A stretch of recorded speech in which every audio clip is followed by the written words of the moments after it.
This week on Beacon Web News, Sarah, Troy, and I cover the public policy lecture and the 2021 honors inductee ceremony.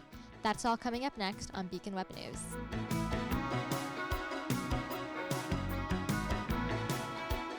Welcome to the October 13th episode of Beacon Web News. I'm May Craig. MCLA will hold its annual Fall Day of Service on Sunday, October 16th. Students, faculty, and staff will gather on MCLA's academic quad at 8:30 a.m. and then travel to different locations around northern Berkshire County for volunteer work. Students from Bart School and Adams and members of the public will also be joining the MCLA students this year for a day of service. MCLA will be holding its 4th annual Day of Dialogue on Wednesday, October 20th. This year's theme is No Longer an Afterthought Towards Disability, Awareness, Inclusion, and Justice on Campus and in Society. The event is a campus-wide alternative day of education with a suspended day of classes to ensure full campus participation for students, faculty, and staff. Time correspondent Jamie Ducharme was this year's guest speaker at the Michael S. and Kitty Dukakis Public Policy Lecture.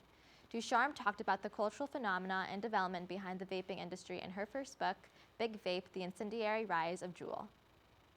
Jamie Ducharme is a health reporter and correspondent for Time magazine. She studies the effects of e-cigarettes and how they affect your health. Her fascination with the vape industry inspired her to further her research. On what their motivations were and how much they knew and how much they didn't know.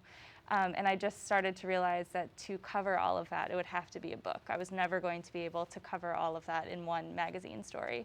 Politicians and federal legislators are still struggling to find a solution keeping Juul pods away from kids, but they're also trying to figure out a way to help people who can benefit from electronic cigarettes. FDA is actually, as we speak, deciding whether e-cigarette companies like Juul can continue to operate in the U.S. What they set out to do is prove that their products are better for public health than worse. So essentially that the benefits that they could give adult smokers outweigh things like teenagers using it or health risks associated with using it.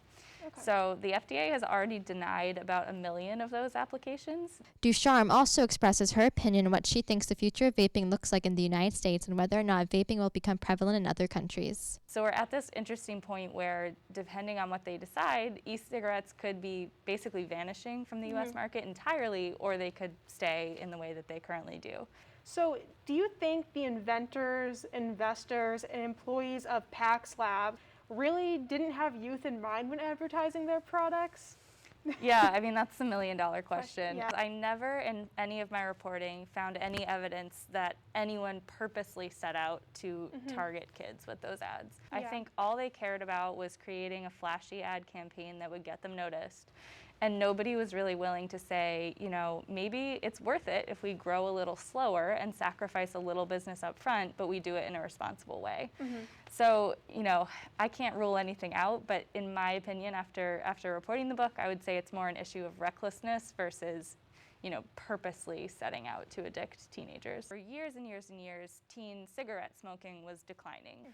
And then products like Juul come out, and all of a sudden, teenagers are using nicotine again. But the problem is, e-cigarettes are potentially beneficial for adults who smoke because they don't expose you to as many chemicals as cigarettes. They can be a way to quit. In her position, Aging Director of the Adams Council, Erica Girgenti, will be leaving, she announced on Wednesday, October 6th. Girgenti's last day will be on October 31st, and she will become the Executive Director of Sugar Hill Assisted Living in Dalton on November 1st. A Pittsfield High School is dropping their old mascot and is on the hunt to find a new one. Taconic High School dropped their old mascot, the Braves, because it was not culturally acceptable. On Wednesday, October 7th, the school posted an online survey for the public to help pick a new mascot. To participate in the survey, go to taconic.pittsfield.net. Sports of Sarah is a new segment on BWN where Sarah will recap the latest in MCLA sports. Now to Sarah.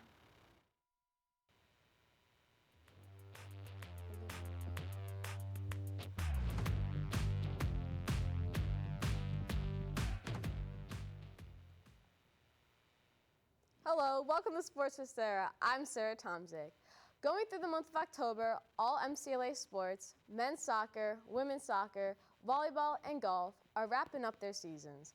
This is your sports roundup. The men's soccer team had a rough start to their season. The team lost their first 3 games but achieved their first win on September 18th against Worcester State, winning 2-1. On Tuesday, October 12th, the men got their most recent win against Albany College of Pharmacy, winning 1-0 in overtime. Currently, the men's conference record is 2 wins and 2 losses, and their overall record is 3 wins, 6 losses, and 1 tie. The men's next match is on Friday, October 15th against Fitchburg State at 6 p.m. at Shoecraft Field. The women's team also had a rough start to their season, but broke through with a tie, 0-0 against Mass Maritime on Saturday, October 2nd. Currently, the women's soccer team's conference record is 3 losses and 1 tie, while their overall record is 9 losses and 1 tie. The women's next match is on Saturday, October 16th at Fitchburg State at noon. The volleyball team started their season with their first win on September 1st against Mount Holyoke, winning 3-1. On Wednesday, September 29th, the team played in their 3rd conference match and won against Fitchburg State 3-0. Currently, the volleyball's conference record is 2 wins and 1 loss, and their overall record is 7 wins and 7 losses. Volleyball's next match is on Thursday, October 14th against Russell Sage College at 6 p.m. here at MCLA. The golf team hosted the MASCAC golf tournament at Berkshire Hills Country Club on Monday, October 4th and Tuesday, October 5th. MCLA placed 7th out of 8 teams. MCLA's total score was 71. The golf teams recently played at Elms College to compete in the Elms Invitational on Saturday, October 9th and Sunday, October 10th. MCLA placed 14th out of 14 teams with a total score of 789. That was your sports roundup for all fall sports here at MCLA. From Beacon Web News, this is Sarah Tomczyk. Back to you, May. The Williamstown Water Department will begin its semi-annual flush of the city water mains. Flushing will begin on Tuesday, October 12th through Thursday, October 21st. Flushing will only take place from 8 p.m. to midnight. There will be no flushing on Friday evenings. During this time, some customers may experience some cloudy water and lower than normal water pressure. MCLA and the Berkshire STEM Network will offer virtual programming for local public school students, K-12 educators, and the general community during Berkshire County STEM Week from Monday, October 18th to Friday, October 22nd. This year's theme for Berkshire County STEM Week is See Yourself in STEM. The event will feature a series of unique virtual panels, workshops, speakers, tours, and information about opportunities in science, technology, engineering, and mathematics. The event is free and open to the public. For more information, go to www.mcla.edu. On Friday, October 8th, the MCLA Honors Program had their induction ceremony for students. The ceremony recognized MCLA's first honor students as they began their journey in the MCLA Honors Program by presenting each of them with a certificate and a pin.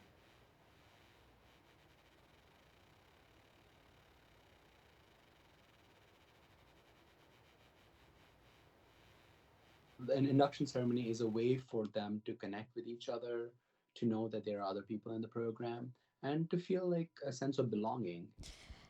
The Honors Program is made up of motivated students who are inspired to complete extra work so they can get more out of their liberal arts education. Honors Program enables students a way to kind of stay focused on what it means to be a liberal arts graduate. Any MCLA student can apply to be a member of the Honors Program by meeting with the director. Why did you guys choose Windsor Lake to do the ceremony? I mean, why not? You know, it's a beautiful place. It was a fall day, and the foliage is so beautiful, and it pulls also students out of the MCLA campus and brings them out a little bit to explore the beautiful geography outside. To remain a member of the Honors Program, students must maintain a GPA of 3.2 and take at least one honors course each academic semester. The goal is not to make them or force them to do harder work. The goal is for them to kind of do intensive study, intensive writing, and so that once they graduate with an honors designation, people, they'll put this on their CV. They'll put this on their transcripts, and it looks good. Beacon Web News, I'm May Craig. Now from the Beacon. The first and second floors of Mark Hopkins are closing down temporarily because of recently discovered roof damage. Faculty, staff, and departments in Mark Hopkins are being relocated this week to various other buildings, and there will be no classes held there while the construction is going. School officials say the repair should be completed by Thanksgiving. The college has received another nearly $2 million from the Higher Education Emergency Relief Fund set aside by the federal government's American Rescue Plan.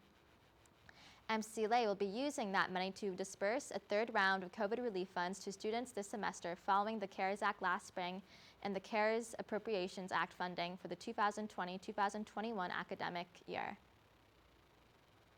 The annual Clery report was released last week showing crime was down on campus last year.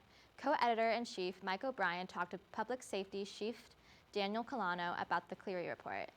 MCLA has accepted visitors and overnight guests back on campus starting October 1st. All visitors and overnight guests are expected to be vaccinated, and resident students must assent to their guests' vaccination status via email or online form. That's it for this week. To stay up to date with BWN, you can follow us on facebook.com/MCLABWN. Thanks for watching, and we'll see you next week.